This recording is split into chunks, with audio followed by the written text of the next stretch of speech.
I stepped out of the taxi, paid in cash, and pulled the collar of my coat up against the wind.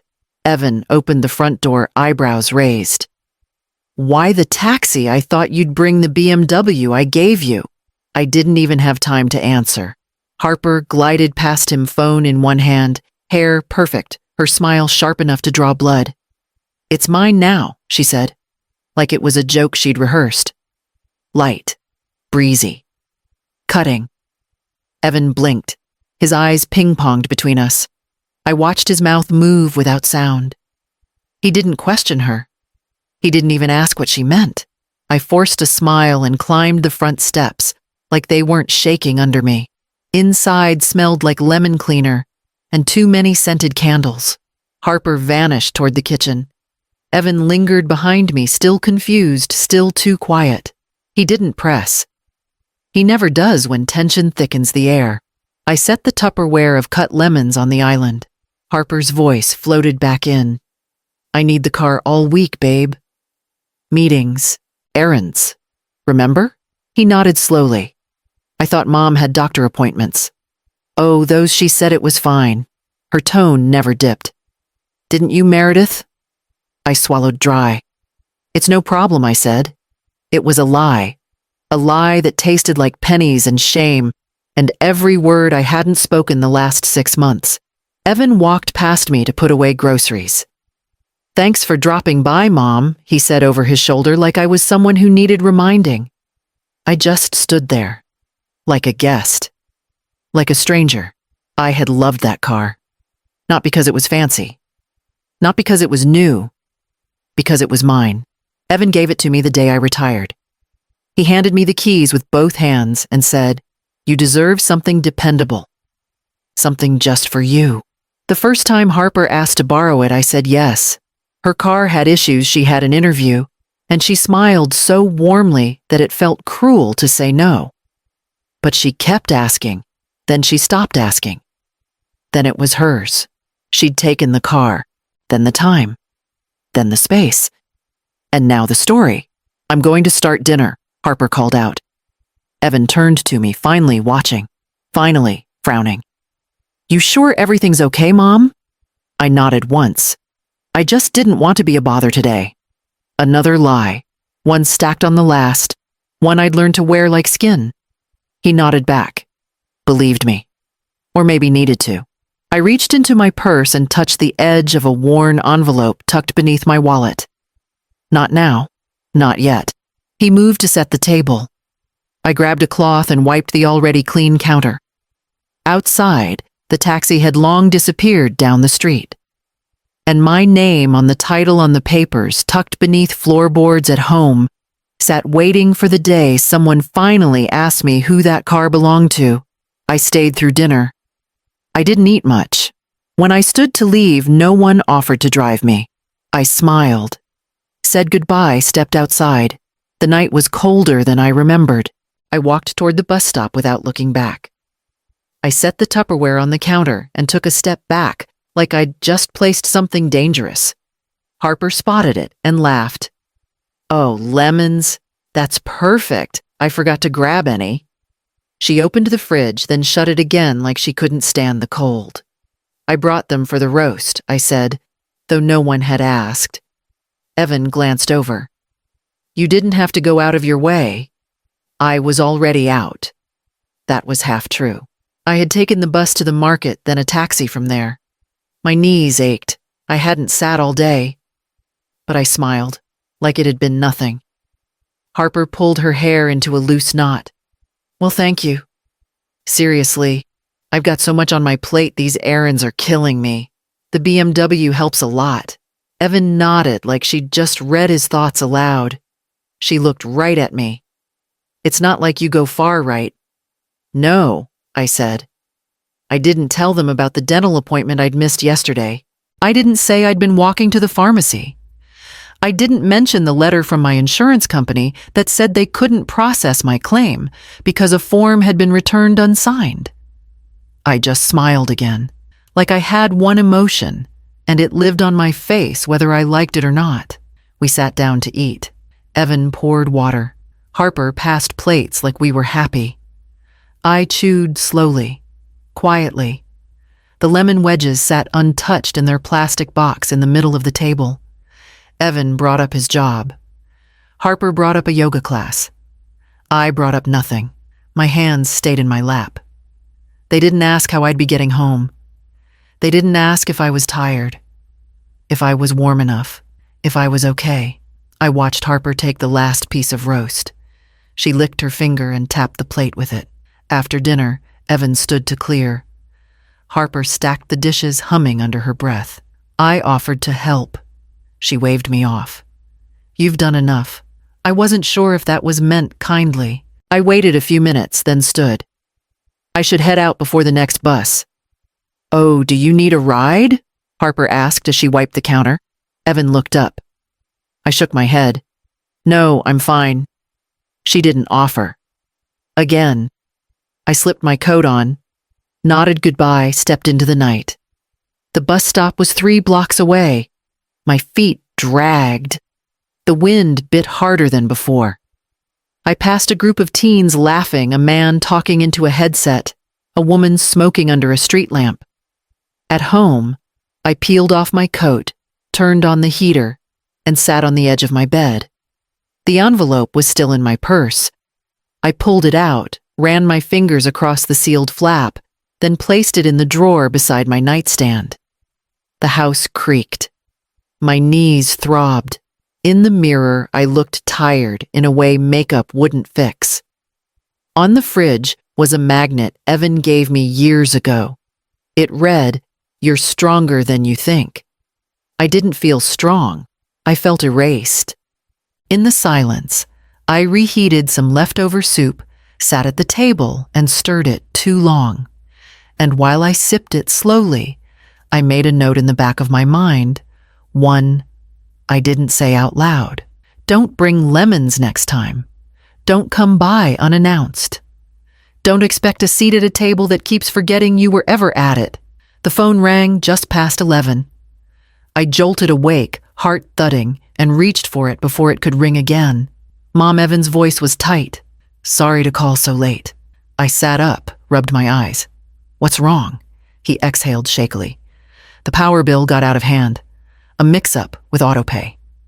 Could you help just this once? Just this once. A phrase that always starts the same and never ends the way you think. I didn't hesitate. How much, he told me. I wrote it down on the pad beside my bed, the one with grocery lists and reminders to stretch my back in the morning. I said I'd take care of it first thing. Thanks, Mom, he whispered, relief seeping in. I'll pay you back. I told him not to worry. He hung up. I sat there a while longer, staring at the dark window, listening to the hum of the refrigerator in the next room. When I finally lay down again, sleep didn't come easily. The next morning, I went to the bank. The teller smiled politely as she processed the transfer. The receipt slid across the counter, warm from her hand.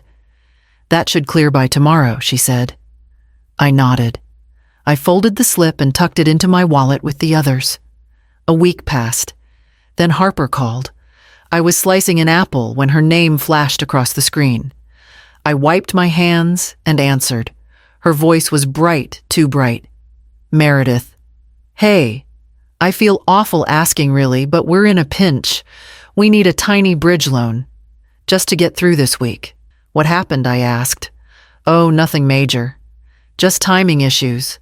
And with the car insurance and the groceries and, well, you know how it is. I did know. But I also knew she wasn't telling me everything. Still, I said yes. She gave a number. I didn't blink. I wrote that down too. Thank you, she said, breathless, like she'd been holding it. You're a lifesaver. After the call ended, I sliced the rest of the apple and ate it over the sink. It struck me then how quick I was to say yes, how automatic it had become. Not thoughtful, not generous. Reflexive, like a muscle memory that didn't ask for permission.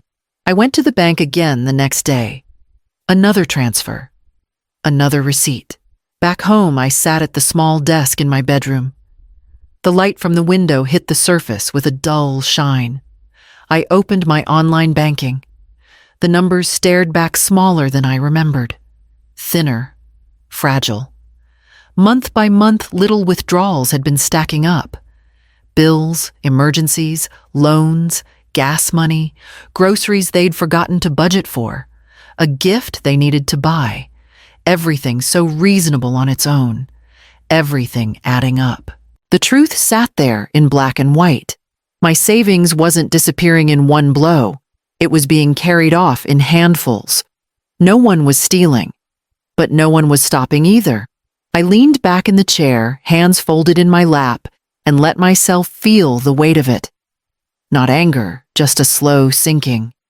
A quiet realization that I had been saying yes faster than they had been thanking me. Later, I tucked the latest receipt into the folder in my drawer. The edges brushed the envelopes behind it. Medical bills, insurance statements. The note from the dental office I still hadn't called back. I closed the drawer. Stood and made coffee, letting the smell fill the small kitchen. I held the warm mug between my hands and looked at the door, the one I never heard a knock on anymore. The apartment was silent, except for my own breath. And as I sat down at the table again, I knew another call would come soon. I opened the door with a dish towel in my hand. Evan stood there, smiling, papers in one hand, coffee in the other. "Hey, Mom. Got a minute?" He stepped inside before I answered, placed the coffee on the table like it was a gift, then laid the manila folder beside it. I didn't sit. "It's nothing major," he said, flipping the folder open. "Just need your signature on something small." I frowned. "What kind of something?" "Just a co-signature for the car insurance," he said casually. "Technically, you're still listed as the owner. It's cleaner if we move it under Harper's name for now. Just paperwork." "For now?" "Yeah," he said, not looking up. "You're not even driving right now." My chest pinched. Harper appeared in the doorway as if on cue. She smiled. "It's just for the time being, Meredith. It's a headache dealing with coverage if the name doesn't match who's using it." I stared at the form. Cosign. Transfer. Just for now. Evan pushed a pen toward me. "It really helps us out." I looked at both of them. Harper arms crossed, but smiling. Evan eyes soft, persuasive. I sat. The pen felt heavy. My hand hovered. "This doesn't give the car away?" I asked. Voice low. "Of course not," Harper said. Evan hesitated, then nodded.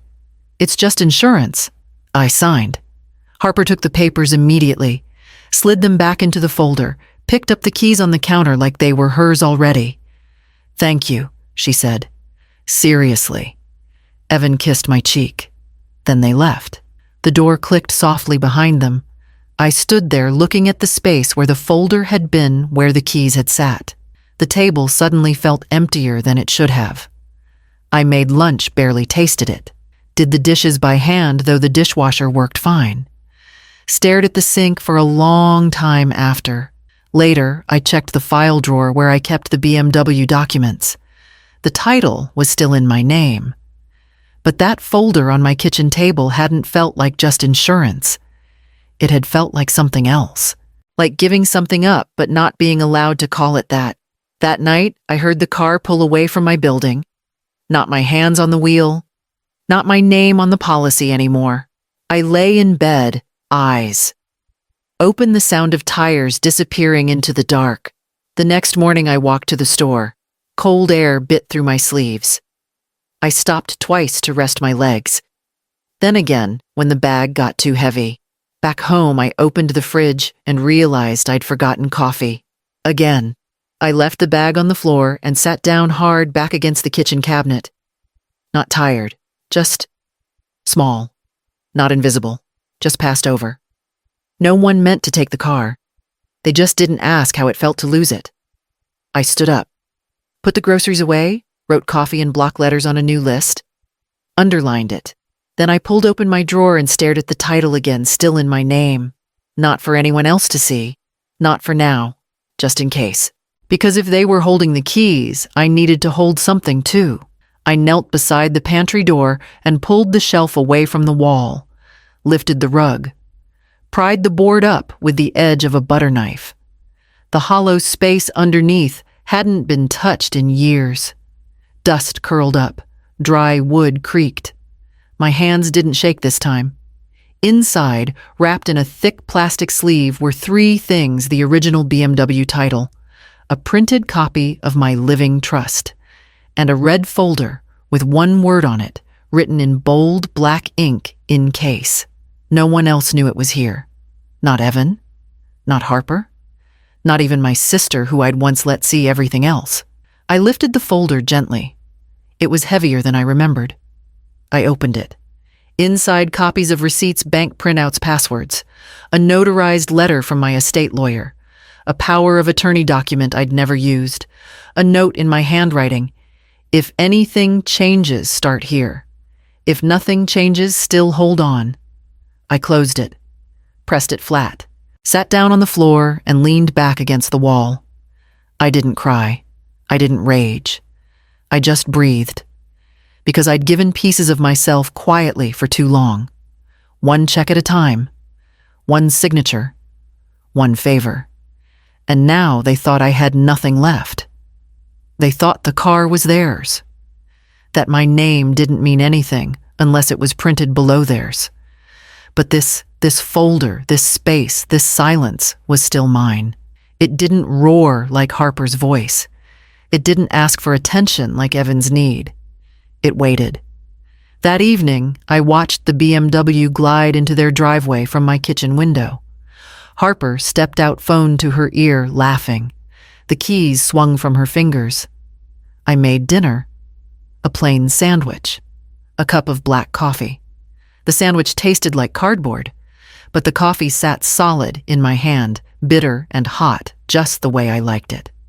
I opened my notebook, wrote one line at the top: "Nothing is gone unless I say it is." I flipped back to older pages. Grocery lists. Appointments. Notes I'd jotted from doctor calls and bill collectors and bank reps. Then between a dentist reminder and a recipe I never tried, I found it a number. Circled. Greer and Halperin Law Estate Division. I hadn't dialed it in over a year. I hadn't needed to. But now the circle around that number felt less like a reminder, more like a path. I kept writing. Below the firm name, I listed what I still controlled: the house, the trust, the bank accounts they didn't know about, the car title, even if it was hidden under someone else's noise for now. I didn't know what I'd do next, but I knew where I stood. Not broken, not stuck. Waiting. Holding, until someone pushed too far. I showed up because I was expected to. Family dinner, nothing special. A few neighbors, Harper's parents. Evan grilled chicken while pretending he liked doing it. Harper moved between guests like a hostess on a stage: big smile, quick refills, fake warmth. I brought a pie. Nobody touched it. Harper had catered sides from somewhere expensive. Truffle something aioli, this imported that. All cold. I sat near the edge of the patio, sipped water, listened. Evan laughed too loud at a joke Harper's father told. He leaned in, poured himself more wine, then glanced back at her, checking. Always checking. A man I didn't recognize asked what Evan did for work. Evan shrugged. I handle logistics for the agency, but Harper runs the show. I'm just the face of things. Laughter. I didn't join in. The words came out easy like a practiced line. Not a joke, not admiration, just resignation. Just the face of things. I watched him refill the wine. His hand shook slightly. Not much, but I saw it. Harper returned, rested a hand on his shoulder. Squeezed. Possessive, not affectionate. He smiled like he meant it, then caught me watching and looked away. I used to know that boy. He ran track. Hated broccoli, built his own skateboard ramp out of plywood, and lies. He never needed anyone to speak for him. Now he stood in his own home in front of his own guests, calling himself decoration. Later, Harper passed by me holding a credit card. "I'm just going to order more wine," she said, waving it like a flag. It was Evan's card. But I knew who made the purchases. They'd grown into this shape slowly. like damp creeping into drywall, silent, steady, dangerous. On the ride home, Evan offered to call me a car. I told him I'd take the bus. He didn't argue, just nodded and said, "Thanks for coming. Mom, thanks for coming." I remembered when he used to say, "I'm glad you're here." Big difference. At home, I changed clothes, folded the cardigan I wore, set it on the chair near the door, poured myself a glass of water, sat, quiet. The sentence kept repeating, "Harper runs the show. I'm just the face of things." He meant it. He believed it. And that scared me more than anything else, because it meant he wasn't resisting anymore, wasn't questioning, just floating inside a life someone else built one signature and apology at a time. I stood, went to the drawer by the sink and pulled out a small notebook. My list. Still there. I added a line under the heading, "Observations." Evan doesn't know what's his anymore. I capped the pen, closed the drawer. Next morning, I left early and took the bus downtown. Walked 3 blocks. Entered a beige building that smelled like dust and copy toner. The door to the 3rd office down was labeled Greer and Halperin LLP, Estates and Elder Council. I stepped in, spoke quietly to the assistant. She recognized my name, offered coffee. I declined. 10 minutes later, I sat across from Mr. Greer. He asked what brought me in. I didn't give him everything. Just enough. I opened my eyes before the sun rose. Made coffee. Sat in silence. No texts. No knock at the door. I didn't expect balloons or cake, but something. Even a wrong time voicemail would have meant they remembered. I waited. Nothing came. I swept the kitchen floor, checked the mail, junk coupons, a water bill, made toast. At noon, I checked Harper's social media. She'd posted 5 photos, all of them at a park. Evan grinning, the kids on scooters, a picnic table decorated in gold and white. One photo had a caption, "Perfect day with our favorite people." I wasn't in a single frame, not even mentioned. I stared at the screen, then closed the tab. Set the laptop aside. Poured another cup of coffee. I didn't cry. I cut a slice of the pie I'd baked myself the night before, sat by the window, ate slowly. The silence was different today. It didn't sit in the room, it climbed up my arms, settled on my shoulders. I'd been left out before. Skipped, talked over. But birthdays used to be sacred. When Evan was little, he'd climb into my bed with a homemade card. One year, he gave me a drawing of a castle. Said it was where moms like you should live. Now his wife posted castles of her own, ones where I didn't exist. I rinsed the plate, dried it, then went to the hall closet, pulled out the box marked important, opened it. Bank statements, printouts, receipts, a worn notebook with notes in the margins. I took out the envelope I'd labeled with my initials. Inside, my bank access codes, secondary accounts, Roth IRA statements, a copy of the car's original registration. Everything in my name. I laid the papers on the kitchen table, booted the laptop, opened my online banking, logged in. I started with the checking, recent withdrawals, amounts that didn't match what I remembered. Then the savings. Thinner than I expected. Too thin for how little I spent. I clicked through the statements month by month, noted each transfer, flagged every one that matched a time Evan or Harper had called. They blurred together. A power bill, a vet fee, a deposit on a home office remodel.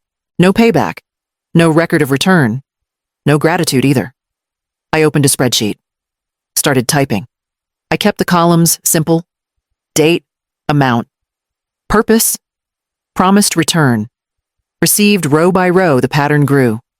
Kindness with no echo. Support with no spine. They hadn't forgotten my birthday. They'd erased it. I minimized the window, sat back, listened. Not even a late call. Not even a text that could be blamed on busy schedules.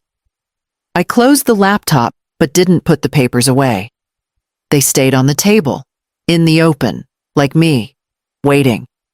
Tomorrow I'd visit the credit union, pull statements, ask about joint access, confirm what I suspected. Tonight, I'd start the second spreadsheet. This one wouldn't be financial. It would be a timeline, a map. From the first favor to the last insult. From thank you to it's mine now. I clicked open a new document. Typed the heading, Record of Ownership. What they think they took. Then I began writing. I got up early, dressed in quiet colors, and caught the 7:40 bus. Didn't call ahead. Didn't tell anyone where I was going. I walked 2 blocks from the stop to the county recorder's office. The woman behind the glass had a polite smile but tired eyes. I handed her my ID and asked about the vehicle title. BMW, I said. Model years on the paper. She nodded. Typed. Scanned the screen. There's no completed transfer, she said after a moment. Still under your name. I nodded like it didn't mean much. Inside, it meant everything. She asked if I needed certified copies. Yes, I said. 2. Her printer hummed. I watched the pages feed out, stamped and sealed. She slid them under the window with a receipt. I paid in cash, slipped the papers into my purse, left the building with steady steps. Outside, the air felt clearer, like I'd finally opened a window in a house that had been sealed too long. They hadn't won. They hadn't finished what they started. Harper might have the keys, but I still held the name. I rode the bus home, the folder on my lap. At the corner by my apartment, I stepped off. Didn't rush. Didn't look over my shoulder. Upstairs, I laid the envelope next to my red folder, the one marked in case. I made coffee, let it brew longer than usual, then sat. Looked at both folders. Everything Harper didn't know sat right there. Not just the title, not just the records, but me. Still here, still watching, still holding more than they thought. I called ahead using a name they wouldn't recognize, booked the earliest appointment I could get, took the long drive to Mesa, didn't turn on the radio, didn't tell Evan, didn't owe anyone an explanation. The receptionist didn't ask questions, just offered water. I declined. My hands needed to stay empty. Mr. Greer's office was clean but not cold. A bookshelf, a plant that had seen better days, a painting of red sandstone cliffs. He stood when I entered. Mrs. Cobb, just Meredith. He sat. I stayed standing. This is off the books. He nodded once. I handed him the folder. He flipped through, quiet but focused. The trust, the title, the withdrawal slips, the record of transfers, even the text Harper sent about just a temporary name shift. He paused at the forged insurance addendum. Do you want this to get loud? He asked, not lifting his eyes. Eventually, I said. But not first? He leaned back, folded his hands. Then we handle this surgically. No warnings, no noise, no delay. I nodded. I want the car title corrected. I want my revocable trust updated. And I want full documentation of every cent I've covered in the last year. Reimbursement, no just acknowledgement. With her signature. He glanced back down. She doesn't strike me as the type to cooperate quietly. She won't see it coming. He pulled a legal pad from the drawer. I'll have you sign some limited action paperwork. We'll start with title verification and trust separation. He clicked his pen. After that, we build your paper trail. I signed where he pointed. The ink didn't shake. I stood to leave. He asked one last thing. What do you want when this is over? I paused. Silence. And keys that only fit in my hand. Outside, the heat hit different. I didn't mind. I drove home with the windows down and the papers in the back seat. I opened the door. Evan followed me in. He didn't ask if he could. He just walked past me straight to the kitchen. I dropped my keys in the bowl. He stayed quiet. I didn't fill the silence. He leaned against the counter, arms crossed, eyes scanning the room. Then he saw the pile. The stack of unopened envelopes, medical bills, insurance statements, the folder I hadn't tucked away yet. "What's all this?" he asked, already reaching. "Just bills." He didn't stop. Tore open the first one. Paused. Read. This was a scan from last month. I didn't answer. He opened another. Lab work. Then one more. A receipt. $20,000. His voice cracked. He held up the transfer slip like it was evidence in a courtroom. This was the down payment. For our house. I sat down. Didn't speak. He turned the paper around, pointing. "You paid this?" "Yes." "You didn't say anything." "I wasn't asked." He dropped the envelope on the table. "I thought Harper said you had a pension. That you were fine." I looked at my hands. "I had savings. Not forever money, not house money. You took it out for us. You needed a place. You were drowning." He stepped back like the air hit him wrong. "You covered all this." And said nothing. I nodded once. He pulled the chair out. Sat across from me. His hands gripped the table edge. I should have known. I should have asked. I shrugged. "You were busy. You were building a life." His face twisted. "At what cost?" My voice dropped. I didn't want to be the weight. He pushed the rest of the papers aside, uncovered the title copy. His eyes widened. "You still own the car, I never transferred it." And the trust, I tapped the folder. Updated last week. He went silent.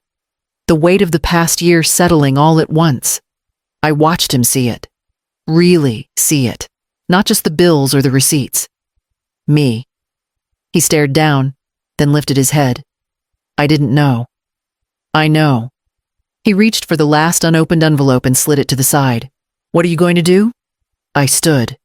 Picked up the receipts. Stacked them in a neat pile. "I'm going to dinner at your house tomorrow." He blinked. I didn't wait for a response. Just walked to the bedroom to pack the red folder. Evan pulled into their driveway with his jaw clenched. Harper wasn't home. The garage was open. The BMW sat outside, half under shade coated in dust and bird droppings. A scratch ran from the back door to the bumper. The left mirror hung crooked. A smell grease old fries hit before I even reached the door. He didn't speak. Just walked over. Opened it. Crumbs, food wrappers. A juice box lodged under the passenger seat. I looked at him. He stared down at the mess like it had just revealed itself. He reached into his pocket, pulled out the keys, held them for a second, then placed them in my hand. He didn't speak. I opened the door, sat down, turned the ignition. It coughed, then caught. The mileage glowed red. More than it should have. A lot more. I shut it off, climbed out. "I'll take it from here," I said. He nodded. Didn't look me in the eye. I didn't need him to. I walked to the back, opened the trunk. Old groceries. A pair of flip-flops. Wrappers. Crumpled receipts. Junk. I pulled out one of the receipts. Fast food. Charged to his card. They'd turned my gift into a trash bin on wheels. I didn't react. Just took the receipt, folded it, and put it in my pocket. Evan hovered. "Did she know it was still in your name?" I closed the trunk. I don't think she cared. We stood in silence. "I'm sorry," he said quietly. "About the money, the car, all of it." I nodded. "I know. I should have stepped in. You still can." He looked like he wanted to ask something but didn't. Instead, he turned and went back inside. I got in the car, rolled down the window, started the engine again. This time, it felt different. Not just because it was mine, because I wasn't handing it back. Harper called the next morning. Sweet voice. Sticky tone. "We're hosting dinner Saturday. My parents, Evan's old coach, a few friends. Thought it'd be nice. You should come." I didn't say yes. She kept going. "Let's show everyone how generous you've been. Generous." She said it like it was a performance, a role I was supposed to play on cue. I said, "Of course." She didn't hear the edge in my voice. She never does. I spent the next 2 days making calls of my own. Not many, just 3. People who mattered. People who knew things. A former neighbor who handled real estate transfers for the county. Mr. Greer and Alice. Alice, who worked at the local paper and never missed a fundraiser or quiet scandal. I told each of them the time, the address, said there'd be pie. They all accepted. Saturday came fast. I wore navy slacks and a white blouse, plain, clean, unapologetic, drove the BMW, parked it out front, didn't knock, walked right in. Harper greeted me like a politician, air kiss, hand on my back, ushering me inside like she owned every corner. "Come sit near me," she said. "You're the reason we're all here." I smiled and let her guide me to the table. 12 places, Harper's parents, Evan, Coach Brad, his wife, 2 women from her book club, a neighbor I didn't recognize. Then my guests arrived. Harper blinked when Alice stepped in. Her smile faltered when Mr. Greer followed. And when Marta from the recorder's office walked in with a warm bottle of wine and a knowing glance, Harper's hand tightened on the back of Evan's chair. "These are my guests," I said simply. Harper's mother leaned over. "Oh, are they part of a surprise?" "No," I said. "They're just part of the story." I took my seat and waited for dinner to begin. I reached into my purse, brushed past the mints, touched the edge of the envelope. Didn't take it out. Not yet. Dinner started slow. Salad first. Harper poured wine like a hostess on a magazine cover, her voice light, high fake. "Meredith's here, of course," she said to Coach Brad's wife. "She's been such a support." I nodded. Didn't interrupt. The envelope stayed where it was. Mr. Greer listened. Said nothing. Alice scribbled something in a notebook under the table. Harper's father asked about the car. "Oh, the BMW," Harper chirped. "She let us use it." "Wasn't that sweet?" I pressed my napkin into my lap. Not a flinch, not a word. Dessert came. Store-bought pie. I didn't touch it. Harper turned to me. "You should say something, Meredith, about how you wanted to help us get started." She smiled like we shared a joke. I reached into my purse, pulled out the envelope, laid it flat on the table. Her eyes followed it. Evan's did too. I slid it toward Mr. Greer. "Would you please?" He opened it slowly, took out the single page, notarized, stamped. He read it once, then twice, then passed it to Evan. Evan read it, then looked at me. Harper leaned in, snatched it from his hands. Her lips moved reading, but no sound came. The table went quiet. "Effective immediately," I said. "The vehicle is no longer in shared custody. Ownership is fully returned to me." Harper blinked. "You." "Can't just I can," I said. And I did. She looked at Evan. He didn't meet her eyes. Alice clicked her pen. I took the envelope back, slid it into my purse, back beside the peppermints, and waited for what would come next. Harper laughed too loudly, fork still in hand, pie half eaten. "She barely drives," she said, waving her glass toward me. "I'm the one who does all the running around. Groceries, appointments. It just made sense."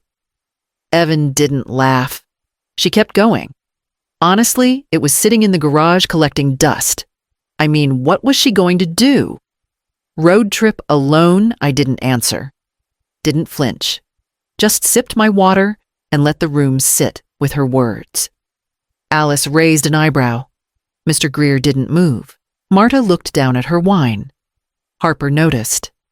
Shifted in her chair. I mean, obviously she's entitled to do what she wants with it. "We're just trying to help you know." No one responded. The silence thickened. Evan cleared his throat. "It wasn't collecting dust." Harper turned. What Evan leaned forward. "You were using it. Every day. And you told me it was already in your name."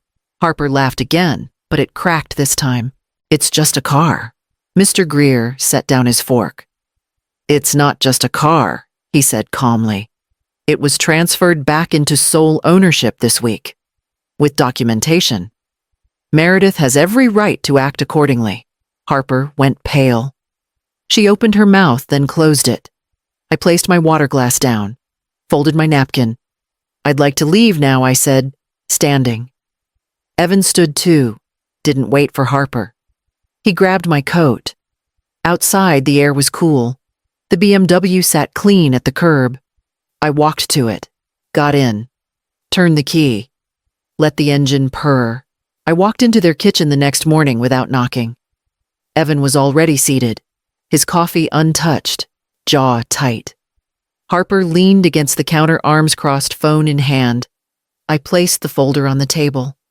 Thick, heavy, years' worth of proof, receipts, statements, title documents, account transfers, the scan results, the donation receipts, the $20,000 cashier's check that covered their down payment. Harper didn't move. Evan reached for it, flipped through, page after page. Harper finally spoke. So this is what you've been doing. Digging, building a case. I didn't respond. You think this proves anything? I turned to Evan. Waited. He looked up. Give her the keys. Harper froze. She already has the car, she snapped. No. The second set. The one you hid. She didn't move. You said it was hers, he said, that she didn't need both, that she didn't care. I don't give her the damn keys, Harper. She stared at him like she didn't recognize him. You're taking her side now. I'm not taking sides. I'm looking at facts. She's manipulating you. She's the one who paid for this house, he said. She's the one who's been covering bills quietly while we treated her like an afterthought. You're just going to let her humiliate me. I didn't let her do anything. You did that all by yourself. Harper's face twisted. She grabbed her purse, yanked the keys out, and tossed them on the table. They slid to a stop in front of me. Here she hissed, "Take your precious car, and your folder, and your guilt trip." She turned to Evan. If you let her control this house, you don't deserve it either. He didn't blink, then leave. She froze. Silence stretched. She scoffed, shoved her phone into her bag, and stormed out the door. The silence didn't feel heavy. It felt clean. Evan sat down. I picked up the keys, slipped them into my coat pocket. The folder stayed on the table. The door slammed hard enough to rattle the glass. Evan didn't flinch. He stood still, shoulders stiff. One hand clenched around the backup keys, the other still resting on the edge of the table. The folder was open now, half the papers skewed from where Harper had shoved them in her rush. I waited. He didn't speak, just breathed sharp and quiet. The kitchen felt hollow, like it had been emptied of something toxic. I didn't miss it. He looked at the chair she'd vacated, then at me. She said she was helping, he muttered. She helped herself. He nodded once. Tight. You think she'll come back? I think you already know the answer. His grip loosened. The keys dropped onto the table. He sat down again, slower this time, like the energy had drained out of him all at once. I let it happen, he said. Eyes fixed on the table. All of it. The car, the money, you. I sat down across from him. You didn't look away, I said. You just didn't look at all. He closed his eyes. The silence grew between us, not heavy, not angry, just wide. A kind of stillness I hadn't felt in that house for a long time. I reached out, straightened the folder, stacked the papers back into place. Evan didn't stop me. He just sat there, quiet. No defense. No excuses. The storm had passed, and all that remained was truth. He knocked before I even heard the car park. I opened the door. He stood there holding nothing. No flowers, no apology gift. Just him. I didn't know he said, "You paid for everything." I stepped aside. Let him in. That was the problem, I said. He moved slow, looked around like it was the first time seeing the place, though he'd helped me unpack it 6 years ago. He sat on the couch, same place his father used to sit. Back straight, eyes full of questions. I thought you were just managing, he said. After Dad passed, I was, and I still am. He leaned forward, elbows on knees. Why didn't you say anything? I sat across from him. Because you weren't asking. You were taking. He winced. You didn't see it that way, I added. But Harper did. She made sure of it. He nodded. Slow. Heavy. I thought the car was a gift, he said. It was. Until you turned it into leverage. He looked down at his hands. When did it shift? He asked. When did we stop? Being family, I paused. Let the question hang. When you started seeing me as a backup plan, I said. Not a person. He didn't argue. I got up, walked to the drawer, pulled out the old photo of his father holding him at age 5, smudged with time framed in wood. Set it on the table. He never called me a burden, I said. Evan stared at the photo. Reached for it, then didn't. What do I do now? He asked. Start over, I said. But not with your hands out. With your eyes open. He nodded. Just once. I can't fix what I let happen, he whispered. No, I said. But you can stop pretending it didn't. He stayed seated. I stood. The quiet between us wasn't empty this time. It was starting to mean something. I walked into the DMV just after 10. Folder tucked under my arm.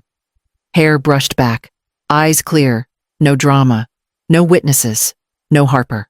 I pulled the number, sat down. Waited my turn. 10 minutes. Then 7 more. Finally, the screen flashed my number. I stepped up. The clerk barely looked up. What are we handling today?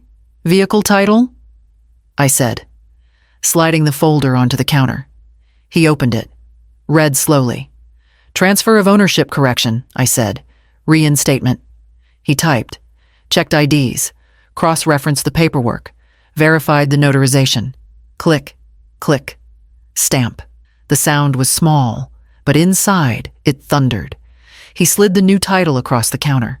Congratulations, he said, without looking up. I picked it up with both hands. It was light, but it felt like 50 pounds lifted. I stepped outside. The sun hit my shoulders. For the first time in months, I breathed, really breathed, the kind that didn't tremble. I walked to the BMW, opened the door, sat in the driver's seat, ran my fingers across the wheel. No crumbs, no perfume, no wrappers. Just mine. I started the engine. It purred low and smooth. I didn't drive yet, just sat there, not for long, but long enough to feel what it meant to own something again without question, without shame. Long enough to feel the shift.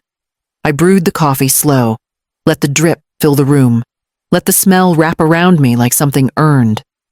The mug sat ready on the counter. White, heavy, simple black text, still here. I poured to the rim, no sugar, no cream, just heat and truth. Walked it to the table, set it down. The chair creaked as I sat. The same chair I'd read bedtime stories in, signed mortgage checks in, waited in quietly while they forgot me. I sat back, keys in front of me, BMW fob gleaming under the kitchen light. Folder beside it closed now, the kind of quiet that holds strength, not secrets. No phone calls, no footsteps, no voice telling me what I should do with what's mine. I took a sip. The warmth hit different now, because it came from my own hands. Not a favor, not permission. Mine. I leaned back, mug in hand, and watched the light shift across the table. I turned the key. The BMW started clean, smooth, like it had been waiting for me. I backed out of the lot slow. No rush, no glances at my phone. Just the road and the sun cutting low across the hills. The air was crisp. Window down. Wind threading through my fingers. Gas tank full. Wipers replaced. No glitter on the dash. No baby shoes hanging from the mirror. Just mine now. I passed the old grocery store. The bank where Evan's first college payment cleared. The diner where Harper once asked for a loan in the middle of brunch, loud enough for strangers to hear. I didn't stop. Didn't owe them a replay. I reached the trailhead by 9. The lot was half full early hikers already up the hill. I parked beneath a mesquite tree, unbuckled slow, reached for my thermos. Still hot, still bitter, still mine. I took a sip, then stepped out. The gravel shifted under my shoes. The sun warmed my back. I locked the car. The door clicked shut. Not a slam. Not a goodbye. Just a start.